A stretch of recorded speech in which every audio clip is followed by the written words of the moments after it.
Hey everyone, back today with another mostly quick video. Something I've wanted to talk about a little bit, and I think it's a good time, especially with some of the videos that have been posted recently about faction wars.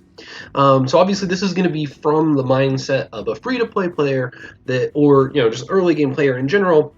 That again, they don't have an amazing roster in terms of having leveled up a bunch of champions from a lot of different factions, which is the case that I'm in right now on my free-to-play account here.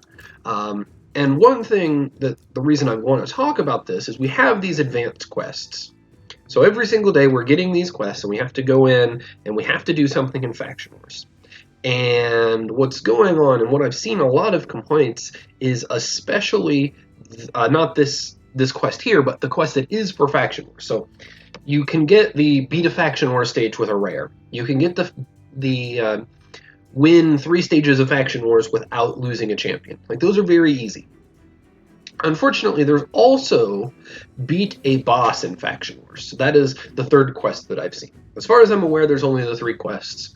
If I'm wrong, this is actually even better news, and please comment down below if I am wrong. I would very much appreciate it. But I believe there's just those 3 quests. So beat a Faction War stage with at least one rare champion, beat 3 stages without losing champions, and defeat a Faction Wars boss. So what that means is, while the quest exists for you to beat a boss, you're not getting it every day. And that is definitely, in my experience so far, the hardest of these quests to do. Of all of them. Because the arena quests, most of them just say fight in the arena with some sort of restriction, not win. So that's even easier. It's just the Faction Wars ones have a requirement on winning. Something I want to talk about real quick. The factions that I have right now that I can already beat the boss are Skinwalker, Lizardman, Night Revenant. I have beaten it in High Elf, Dark Elf, and Barbarian. So those 6.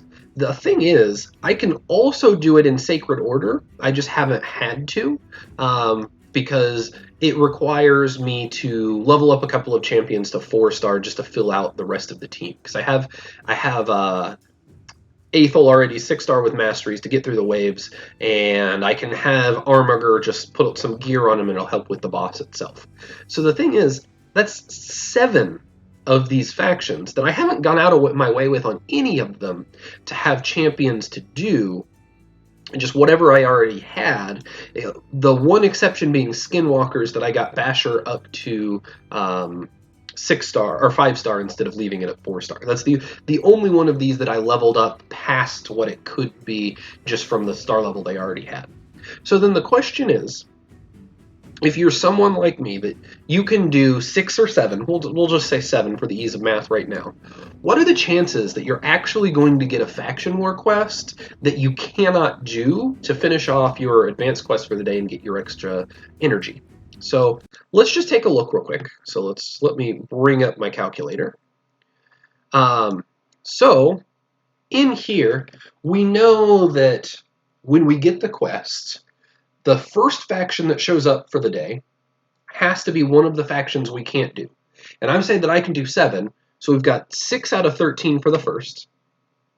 But then we also have to have the second slot be something we can't do as well. And at that point, there's only 5 out of 12 left, right? So I have a 19% chance on any given day, if there's only 2 crypts available, which some days there are 3, so this is going to be a higher estimate than normal. So this is worse news than it actually is. But there's a 19% chance that I cannot do that quest if it shows up that day. However, it doesn't show up every day. So only a third of the time, if they're weighted equally, and I'm going to make that assumption right now that they are weighted equally. So if you divide by 3, 6.5% of the time, I'm going to get a Faction Wars quest that I cannot do in my advanced quests.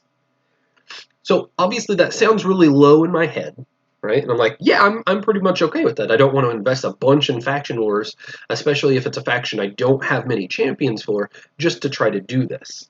But let's try to get it in in a way that's a little easier for us to understand. Let's flip the fraction to see how many days that actually takes. 15.6.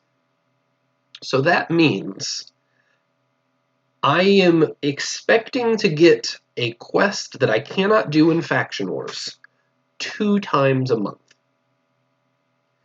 I am free to play at 90 days. And in the area of the game that's actually called advanced, only twice a month on average am I getting something I cannot do. Also, that does assume, and let me close the calculator now, that also assumes that I don't open anything that makes it so that I could do, say, the Ogren tribe. So I'm then now assuming that maybe I didn't get the Fragment Champion, because the Fragment Champion is going to make the first boss much, much easier.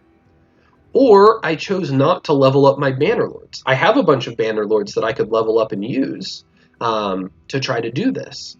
So that's something that I could do. And if I get up to 8 instead of, or up to 9 instead of 7, that's a huge deal. Similarly, the Undead Horde, I haven't gotten it yet, and in 3 days we'll find out.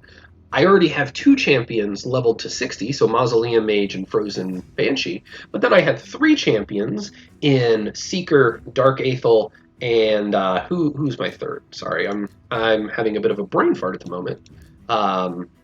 And Husk. Husk is my third. That these 3, along with Mausoleum Mage and Frozen Banshee, should pretty easily be able to do the first boss as well. So I'm basically at the point where there's only 3 or 4 factions that I won't be able to do, and I haven't really invested in many of them, because again, if you look, I only have 9 6-star champions, 3 more outside of my vault that are 5-star that I use, and then in the vault itself, I've got 4 5-stars, including Contra, that hasn't been used. I was able to do Barbarians without Contra even, and then just a few 4-star champions. So I haven't even put that much of an effort into prioritizing Faction Wars, but I'm at the point where I can do that boss for the advanced quests. I'm not at the point where I want to focus on particular factions and push as far as I can, because I do think that early on it is more important to be focusing on your dungeon teams. But I just wanted to make sure that everyone was aware what the map actually looked like for having these quests and what it actually meant for your account. Because once you've gotten a few factions that you are able to do the first boss on, it actually isn't going to be that uncommon that you're going to do all or almost all of your quests every single day. And as you saw when I looked at this, it's been 7 days since the system's been out, and I've been able to do all 10 quests every single day. And I've not spent gems to do anything. I haven't spent any money, obviously, because it's my free-to-play account to do anything. Just straight up, roughly 90-day account, able to do them right away, which I really do think that says a lot, that these really aren't as bad as they could have been. So I just wanted to put that out there just so that we see that sort of math. With that being said, tonight, September 22nd, I will not be able to stream. I have some stuff I have to do for school. That means that I will be streaming an extra day this week. I will be streaming Friday the 25th, and that'll be at my normal time, so an hour before the reset, or 6 Central Time, just to make up for the fact that I'm not streaming tonight on Tuesday. You can find me at twitch.tv/cluelesseconomist. So thanks for watching, and I hope to see you guys live.